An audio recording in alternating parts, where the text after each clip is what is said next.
Welcome, everybody, to Jen's on the Reel. I am Jen, and guess who I am? Jen. Obviously, but... And that's Jen. Oh, no. Wait, it's not.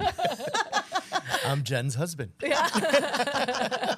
So today we have a that Jen, by the way, not this Jen. Yeah, we have to be specific. Mind you, if Jen Gomez was here, it would have been like, which one is Which it? Jen?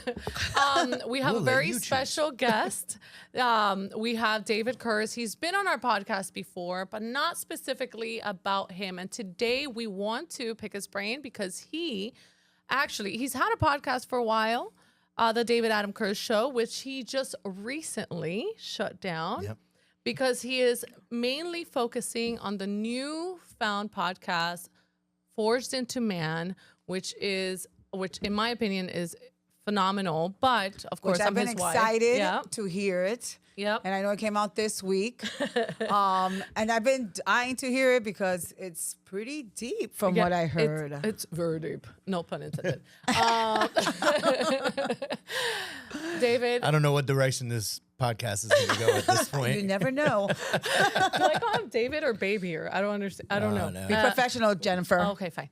David, thank you so much for being here. Thanks for the invite. Time. I'm excited to talk about this, actually. So I'm really excited to be here. Awesome. Okay, so tell us a little bit about the podcast without obviously giving it all away. It's because I hate those when people do trailers and then you pretty much watch the whole movie in the trailer. I hate that. So we did trailers. No, I know, but I'm sure you don't have the whole thing in the trailer. You know, I think I'd like to preface this by saying that, you mentioned the David Adam Kurz Show. And I think we have over 250 episodes of David Adam Kurz Show. Yeah, it went on for a while. Yeah, the show went on for a long time. Probably been live since maybe 2017, 2018, around there. And then took a break somewhere in the middle and then picked it back up and got very committed to it. And it was very business development, mindset, what to do with your business, a lot of real estate focus. This last year, we kind of opened it up so maybe more entrepreneurs would hear it. But it wasn't forged into man. And what I mean by that is that I think that moving away from the David Adam Kurz Show, which we launched our last episode last week, if you guys want to check out the last episode and to understand the separation from this. But we moved away from a generic approach and went into something that I'm very passionate about, and something that's very niched, and we took it to a place that was meaningful. And I think that's why this podcast means a lot to me. And I mean, we went all out. Like the David Adam Kurz Show was done from my desk, folks, right? Like it was like, we did the background. It wasn't ugly, but it was and let me add that David Adam Kurz, because we didn't even give his background. He's actually, on top of being an amazing realtor, he's actually a coach. Yeah. So... And he's coached many, many people very successfully. He's helped a lot of people directly and indirectly. He definitely has a big resume on all the great things that you've done. But this is completely different. It's completely like opposite, different of anything I feel anything that I've ever done. It's completely not real estate related. It's not. It all started. Jen, my wife and I, we started having conversations about potentially me being interviewed, because I'm always the one interviewing. And also I've never been in a place of vulnerability to be able to be interviewed and speak about my past. So who better to interview me than Jen? Right. Which, by the way, if you have not seen that interview, it is actually on our channel as well. Yes, it is. Need to check it out. Yeah. And I think in that interview, I was the most vulnerable I ever been. And I don't even think that I was as vulnerable I probably could be, but more vulnerable than ever before. And also, it was a comfortable conversation with you, right? Like, it's hard to be vulnerable, period. Especially with cameras and a microphone and stuff like that. So we started to think about it, and I said, there's no place that I know of where men could fall into vulnerability with another man and then make it public so that we can help other men.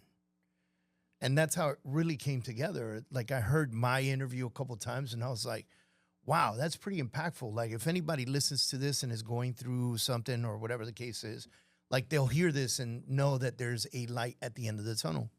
Yeah, because men have emotional issues too. Of course. I know we're used to men being the tough guys, but they have a heart too. But it's a natural thing for a man to hide his emotion for many reasons. One, and I'm talking about good men out there, we don't have time for that. Yeah. Right? Like we'll take our emotional hits and we'll do our emotional methods in private, but then we got to get back to work. We got a family to take care of. We got a business to build. We're doing things. Yeah. Men are not, men and women are very different by nature and on purpose. God made us that way with purpose.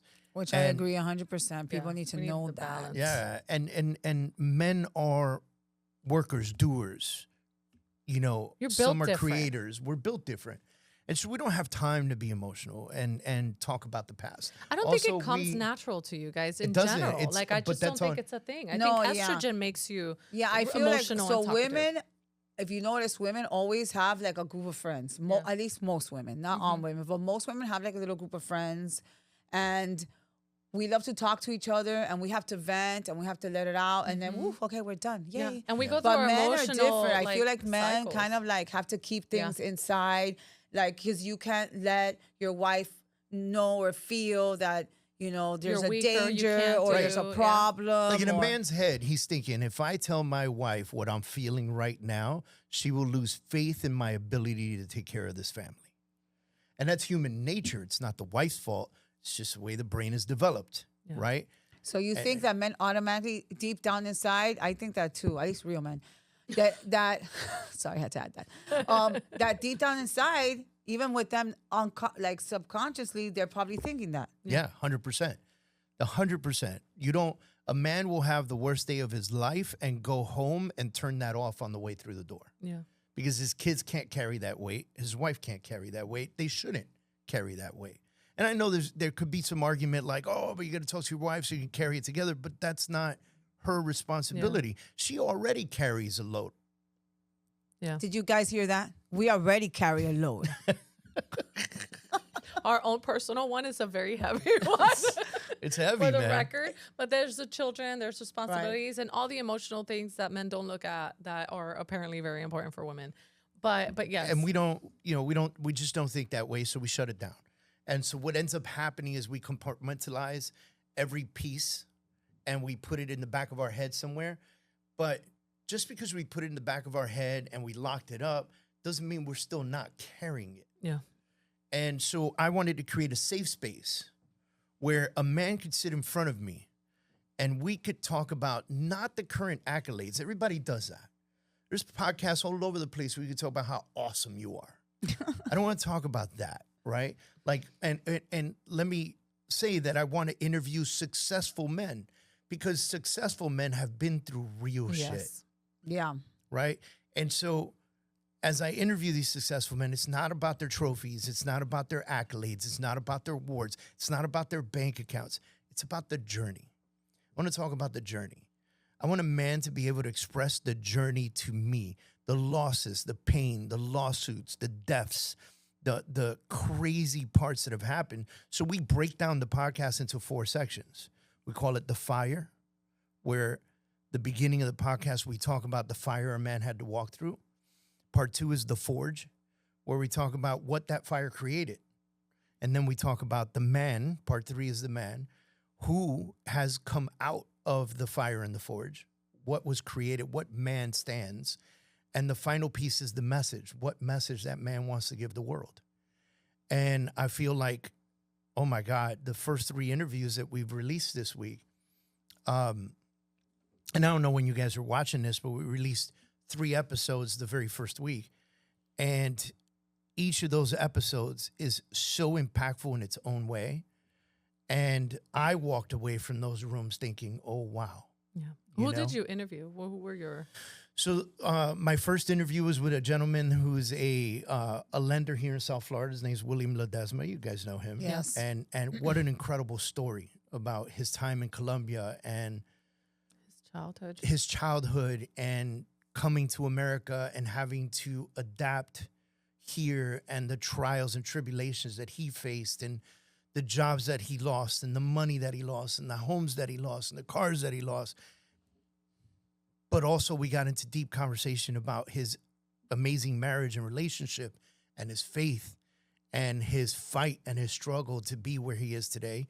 Then we spoke. Then I had an interview with a gentleman by the name of David Adam, who is a top producing real estate professional in Canada. He flew down from Canada to Miami to do this interview with me. Oh, nice. And he's a top producing real estate agent now, but before he was a real estate agent, he was a mounted police officer in Canada. And a part of his job became analyzing car accidents. And when you think car accidents, like everybody in here is still alive, so we think of car accidents as like a mild one, a little. You know, the little meter maid person comes and writes you the report. Or somebody hit you in the back. But that's not what he was doing. He was doing, he spoke about an accident that was so strong and so forceful that there was a man, a woman, and a dog in the car, and they merged together in the accident. And so he started to develop a really bad case of PTSD and anxiety and stress levels from the job. And he had to talk about how the police department there frowned upon that. Like, it was like you were less than a person if you're going through this. Oh, wow. And so the mentality was not in the place to support him. And so they wanted to make him a desk cop or whatever. And eventually he just walked away, put the badge down, reluctantly walked away.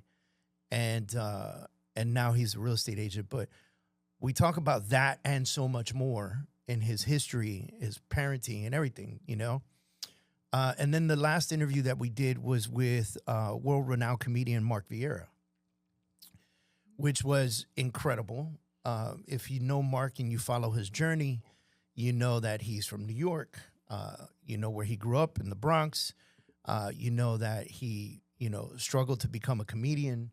You know that he's tried everything under the sun. You also know that he lost his son a couple of years ago in a motorcycle accident.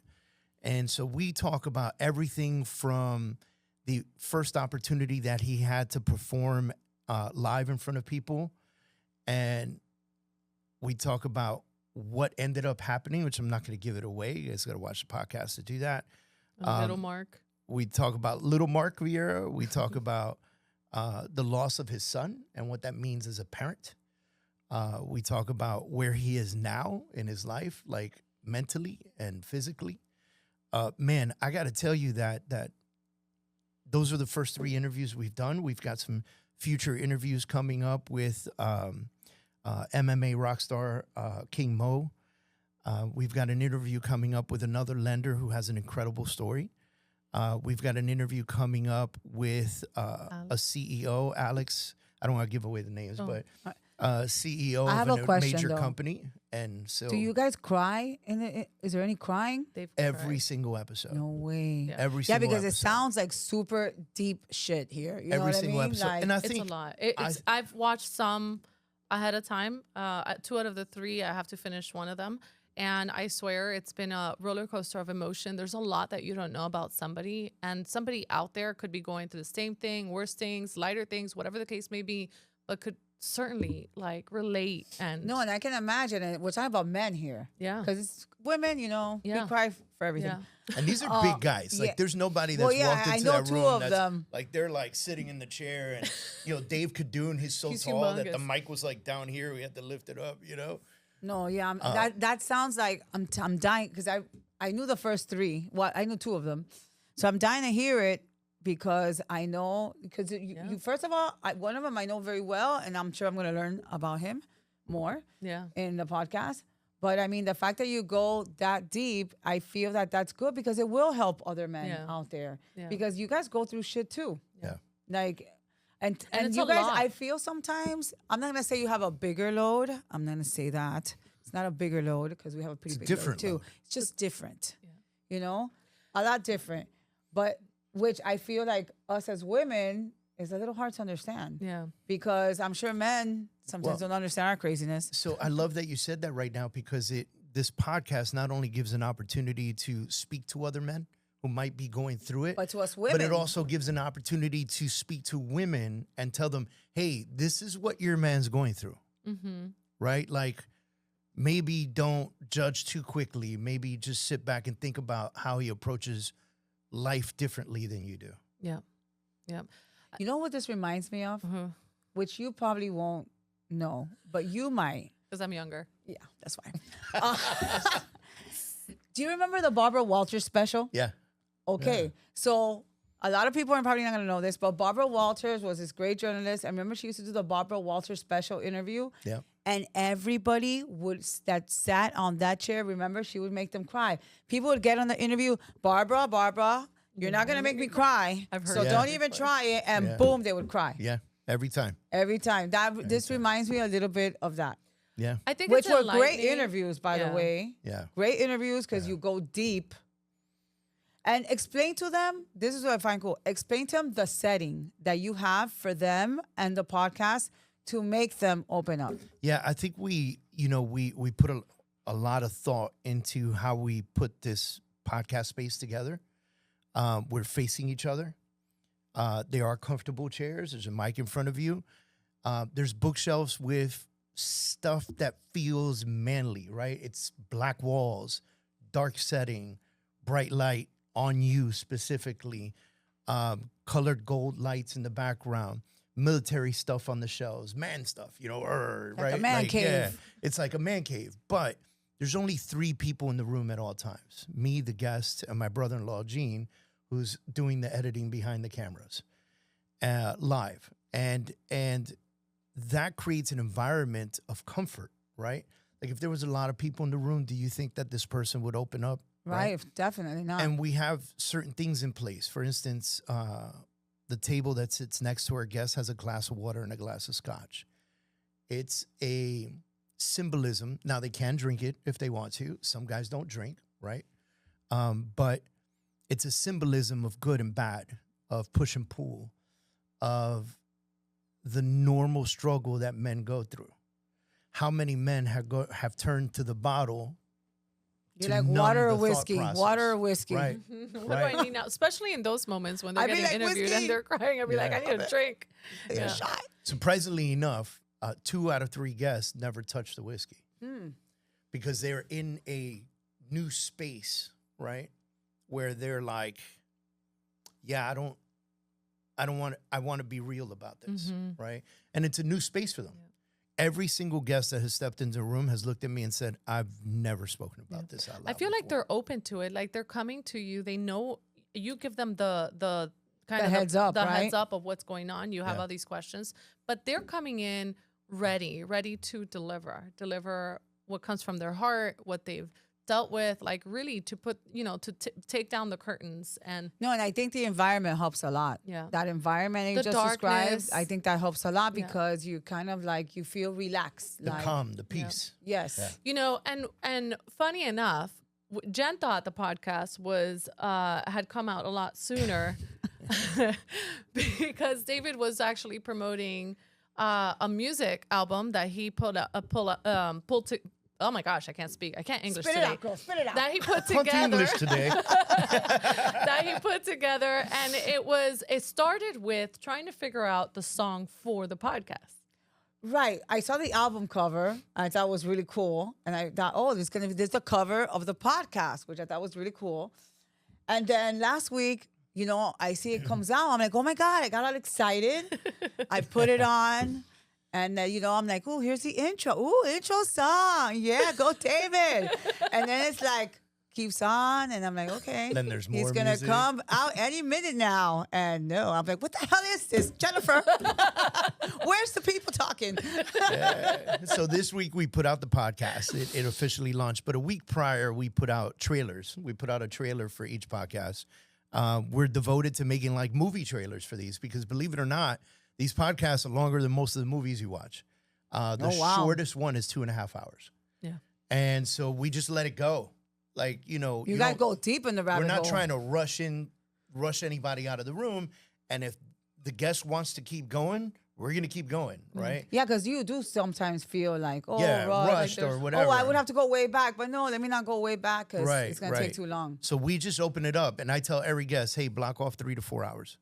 Like, we don't know what's going to happen, you know?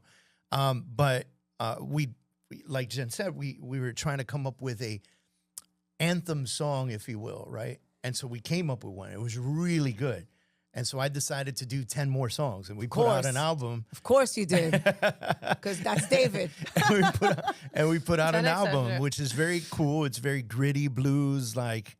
I love it. No, it was cool because it has like a little twist of country. Yeah, but it's like country grit and blues. Right. Yeah, and I think it's great. But every song talks about the man, the struggle, the faith, and the uplift. And so every song talks about it just in different ways, different rhythms, you know. There's one song in there that's a little bit more R&B-ish rather than bluesy, which is the second song on the album. I'll be honest with you, my least favorite song on the album. The rest of them I absolutely love, but we talk about everything the podcast is about, the album is about. Yeah. I love it. I think it's great. You know, I know you're working on some more stuff. What does this podcast means to you? It's a personal thing, I think. I, like many people on the planet, have been through the ringer in my life. You know, from my upbringing to my military to just trying to be a businessman out here doing the best I can for me, my family, my kids, my wife, my home, the people around me, my friends, and no one cares. Like, ain't that the truth? No one cares, right? Like, you're going through it, and brother, everybody else got their own shit they're going through, so they don't care about your shit. And so I felt like when I did the interview with you, I felt like a relief. Yeah. I also felt like whoever heard the interview could potentially get some relief. Yeah. They could hear that they're not alone in this.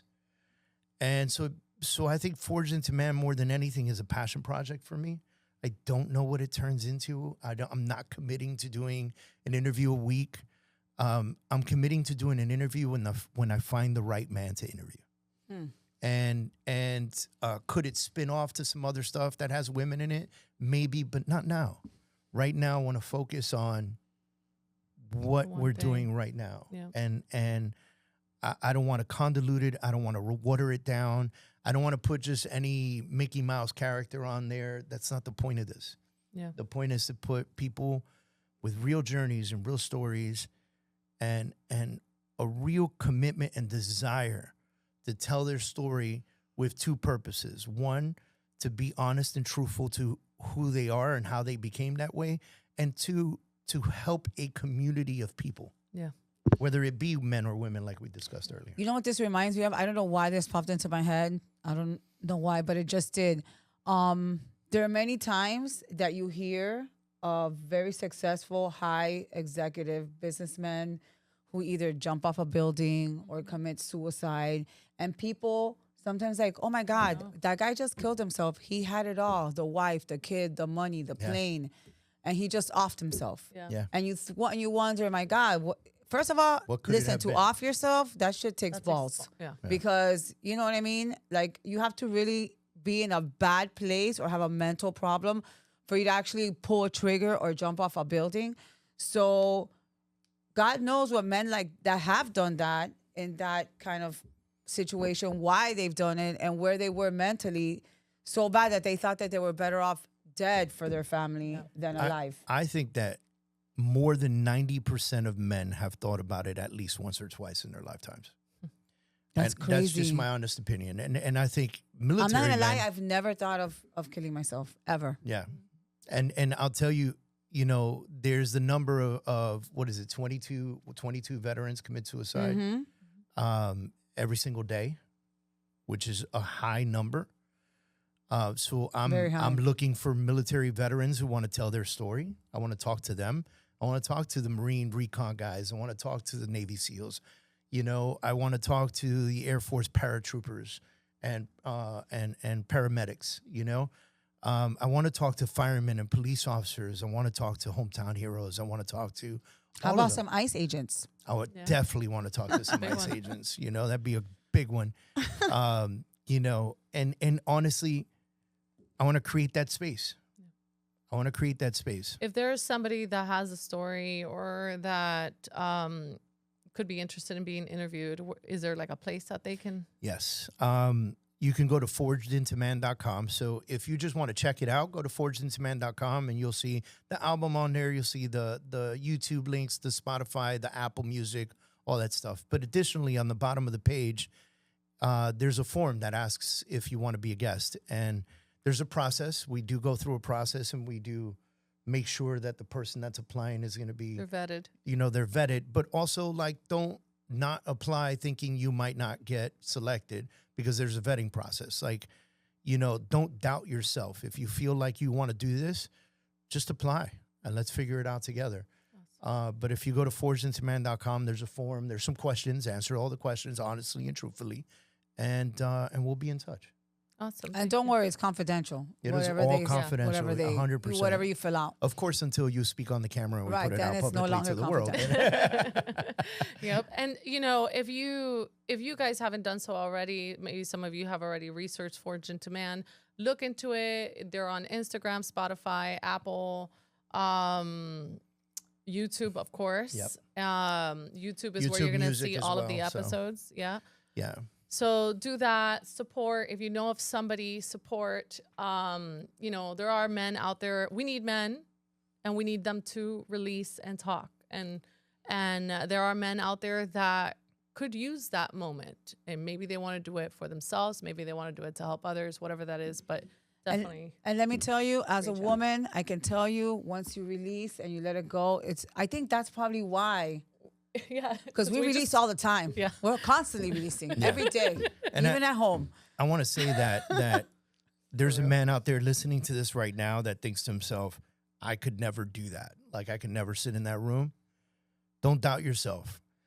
Sitting with me and being interviewed by me about your incredible history is not a weakness. It's a strength. The ability to talk about what you went through and who you became is a strength. And it's such a strength that it's not only your strength, because when you make it public, you give strength to so many people in the world. Yes. And that's the mission. Yes.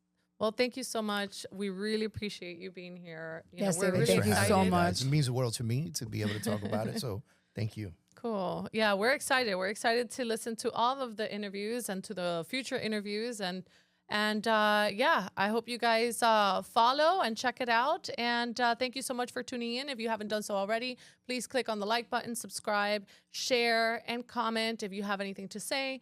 We would love to hear your comments, and we want to thank you for being here. Have a wonderful day. Bye.